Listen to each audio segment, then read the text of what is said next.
Hi friends, welcome to our channel. Climate ரொம்ப சில்லுன்னு இருக்குல்ல. இந்த சில்லுன்னு கிளைமேட்டுக்கு சூடா ஏதாச்சும் ஸ்நாக்ஸ் சாப்பிட்டா நல்லா இருக்குமேன்னு யோசிச்சுட்டு இருக்கீங்களா?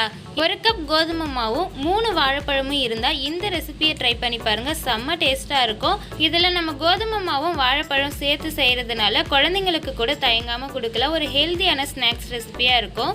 ஒரு மிக்ஸி ஜாரில் 1 கப் அளவுக்கு கோதுமை மாவு சேர்த்துக்கோங்க. கோதுமை மாவு சேர்க்கும் போது சலிச்சிட்டு சேர்த்துக்கோங்க. இப்போ இது கூடவே 3 வாழைப்பழத்தை கட் பண்ணிட்டு சேர்த்துக்கலாம்.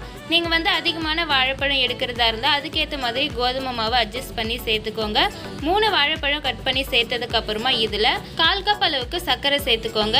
இது கூடவே வாசனைக்காக 2 ஏலக்காய் சேர்த்துக்கோங்க. 2 டேபிள் ஸ்பூன் அளவுக்கு அரிசியை தண்ணியில் நல்லா ஊற வச்சிருக்கேன், அதையும் இது கூட சேர்த்துக்கலாம்.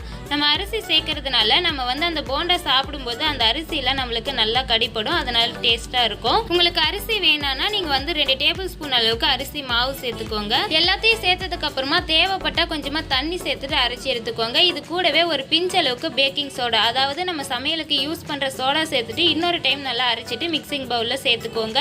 மாவு நல்லா கெட்டி பதத்துக்கு இருக்கணும். ரொம்ப தண்ணியாக இருந்தால் எண்ணெய் குடிக்கிற மாதிரி இருக்கும். பாருங்கள், இந்த பதத்துக்கு இருக்கணும். இப்போ எண்ணெய் மிதமான சூட்டில் இருக்கும்போது நம்ம போண்டா பொரிச்சு எடுத்துக்கலாம். இனிப்பு 1/4 கப் அளவுக்கு சர்க்கரை சேர்த்தாலே கரெக்டாக இருக்கும். ஏன்னா வாழைப்பழத்துலேயே கொஞ்சமாக இனிப்பு இருக்குது. உங்களுக்கு தேவைப்பட்டால் நீங்கள் எக்ஸ்ட்ரா கூட சேர்த்துக்கலாம். நீங்கள் சர்க்கரைக்கு பதில் நாட்டு சர்க்கரை, வெல்லம் கூட யூஸ் பண்ணலாம். அதுவுமே ரொம்ப டேஸ்ட்டாக இருக்கும். இப்போ போண்டா எல்லாத்தையும் சேர்த்ததுக்கு அப்புறமா ஸ்டவ்வை மீடியம் ஃப்ளேமில் வச்சுட்டு தான் பொரிக்கணும். இல்லைனா மேலே சீக்கிரமாகவே செவந்துடும், ஆனால் உள்ளே வெந்து வராது. அதனால் மீடியம் ஃப்ளேமில் வச்சுட்டு நல்லா பொறுமையாக கலந்து விட்டுக்கிட்டே இருங்க. எல்லா சைடும் நல்லா செவந்ததுக்கப்புறம் எடுத்துட்டிங்கன்னா போண்டா சூப்பராக ரெடி ஆகிடும். ஈவினிங் டைமில் குயிக்காக ஏதாச்சும் ஈவினிங் ஸ்நாக்ஸ் செய்யணும், அதே மாதிரி டேஸ்ட்டாகவும் இருக்கணும், ஹெல்த்தியாகவும் இருக்கணும்னு நினைக்கிறவங்க இந்த ரெசிபியை கண்டிப்பாக ட்ரை பண்ணி பாருங்கள். இந்த மாதிரி எல்லா சைடும் நல்லா பொன்னிறமாக செவந்து வந்ததுக்கப்புறமா நம்ம எடுத்து பிளேட்டுக்கு மாற்றிக்கலாம். இப்போ இதே மாதிரி நம்ம மீதி இருக்கிற எல்லா போண்டாவையும் பொரிச்சு எடுத்துக்கணும். ஒரு சில குழந்தைங்க வாழைப்பழம் எவ்வளோதான் ஹெல்த்தின்னு சொல்லி கொடுத்தாலும் சாப்பிடவே மாட்டாங்க. அப்படிப்பட்ட குழந்தைங்களுக்கு இந்த மாதிரி செஞ்சு கொடுத்து பாருங்கள். வாழைப்பழமே தெரியாமல் கேட்டு வாங்கி சாப்பிடுவாங்க, அவ்வளோ டேஸ்ட்டாக இருக்கும். கண்டிப்பாக இந்த ரெசிபியை நீங்களும் உங்கள் வீட்டில் ட்ரை பண்ணி பாருங்கள். ரொம்ப டேஸ்ட்டாக இருக்கும். ட்ரை பண்ணி பார்த்துட்டு எப்படி இருக்குன்னு மறக்காமல் கமெண்ட் பாக்ஸில் கமெண்ட் பண்ணுங்கள்.